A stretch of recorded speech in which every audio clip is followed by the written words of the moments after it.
Okay, and this is Ambassador Michael Parsons calling from the belly of the beast, the Huffman Hotel from Hell in West Tennessee,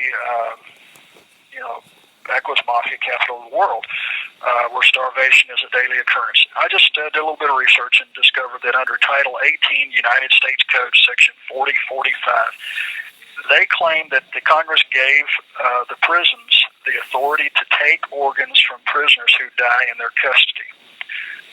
No doubt that they are reselling these organs, and with the volume of women who have died since Mrs. Parsons has been at the Aliceville prison, it causes me to believe that some of these deaths might be attributed to death for profit, where they're causing these deaths in order to harvest organs of these women that the Congress has saw fit to give them the authority to harvest.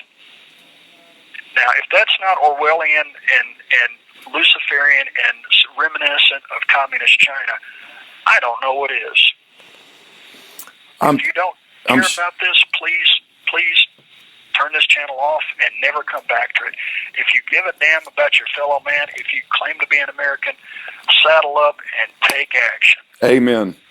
You know, this is an issue that's very important to my wife, Mike. She brings it up all the time about people when they sign their driver's license to become an organ donor, that she believes it sets things in action where they don't try to, they'll actually make sure you die because they want the organs so they can make a profit. And this goes perfectly aligned with, we're seeing many deaths in prison, and I am concerned that they don't care about people in prison because they know they need their organs and they can probably make a profit off selling them. It's just insanity, man. Insanity. Right.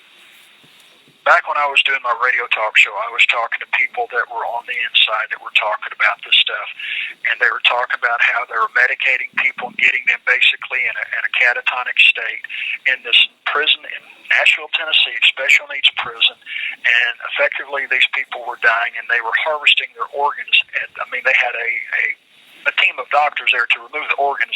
The person's still alive. They've just been put in a catatonic state through drugs. And also, on your driver's license, yes, I've sat there and witnessed. That's why I don't have a driver's license. I don't know why anybody does. If they do, they're not thinking. They just really don't care. But the fact is that I talked to a lady that worked at a driver's station. She said they were instructed in Tennessee that if people marked no on the organ form, on the form that you fill out, that they were supposed to mark through it and mark yes. And so when the license came, most people didn't even really look it over. And then if they noticed it, and they said, oh, well, I didn't mark that. They'd call and say, yeah, well, okay, we'll make the change, but they never do. Because when you have a wreck and they find out, oops, we can get an organ, guess what? There's a kickback to the state of Tennessee for these organs. Now, wow. I can't verify that. I'm just telling you what the lady told me that used to work for the driver testing station. In other words, she quit. Wow. Incredible. Some people have a conscience. Yeah. I need a copy of Pat's affidavit. That's part of that legal stuff that I'm still waiting on for the last 2 months, 3 months now, and I cannot get Mrs. Parsons out of prison without her affidavit and a copy of my brief in support of her case being dismissed. I know you've got a copy of it, but I know you're busy. But well, is that something that's already on the webpage? Maybe let's see. Yeah, you got it. You've posted it. You told me you've actually sent me another copy of her affidavit at one point, and it's the one from Alabama. And then you sent me recently. It was like a micro copy of 2 pages of my brief, but not the whole thing. But I've got to send that to the court here with a copy. I didn't realize I've got to include a habeas corpus form and $5 check with her petition. So I've got the form now. I just need those 2 documents to put with it. I had that stuff when I was in Oklahoma or Kansas, but it never. I put an envelope, gave it to them. They never sent the thing. Now, okay, the Mrs. P's affidavit. I believe I'll be able to find that. What was the second document? Is it called a petition? It's for Mrs. Parsons' case in Memphis. It was a petition I was sending to the U.S. District Court, and it says brief in support of. It is my brief in support of. It wasn't. There's 2 documents. One was a petition to release Okay, and how many pages do you guess what that would be? I'm thinking probably 10. Okay. I'll see what I can do. I'll see what I can do, Mike, and I'll try to get it out in mail today. It would have been typed up. It would not have been handwritten. It would have been typed up. But here's another thing. On this kiosk that they've got here, I've got people trying to help me look up stuff, and there are certain things that are blocked.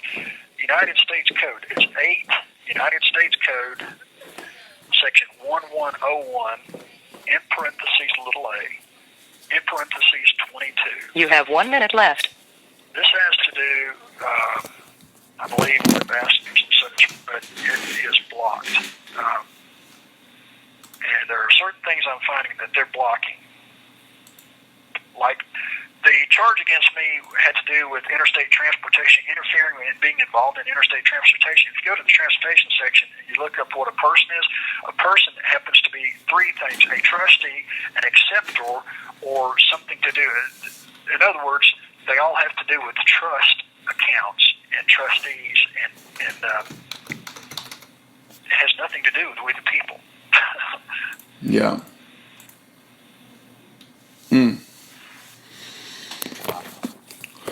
I'm looking forward to the day you get out of there, Mike. I hope it comes sooner than later.